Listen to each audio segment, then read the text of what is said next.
Demak, milliy sertifikatda tushgan savollar tahlilini boshlaymiz. Bugun 100 dan 7-si. Xo'p, quyidagi misolimiz aytyapti.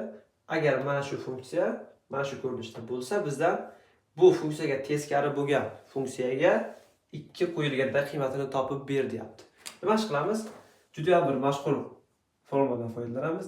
Fx teng a ko'rinishida bo'ladigan bo'lsa, f minus 1 a teng bo'ladi x ga.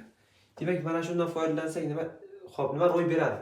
Demak, bu yerdan f minus 1, ya'ni minus 1 darajada bu kiradi, ya'ni mana bu buncha kirib qoladi. 3 taqsim ildiz ostida x plus 1 teng bo'lar ekan, bu tashqariga chiqadi x ga. Demak, nima ish qilaman? Men buni 2 ga tenglaydigan bo'lsam, mendan so'raydigan xo'p, javob chiqib keladi. Demak, buni tenglayman 2 ga, chunki mendan shuni so'rayapti. 3 taqsim ildiz ostida x plus 1 teng bo'lishiga 2 ga. Bu yerdan buni bu yoqqa proporsiya qilib ko'rsam, ildiz ostida x plus 1, 2 esa bu yoqqa tushdi. Teng bo'lyapti. Xo'p, 3 taqsim 2 ga. Biz bu ko'rinishda tenglamani qanday ishlaymiz? Kvadratga ko'tarib olamiz. Kvadrat ko'tarib olsak, x plus 1 teng bo'ladi 9 taqsim 4 ga. Harakatga ta'sir qiladi.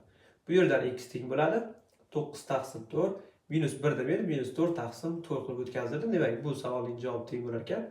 Xo'p, bundan bersak 5 taqsim 4 ga. Demak, javob 5 taqsim 4 ko'rinishida bo'lgan ekan.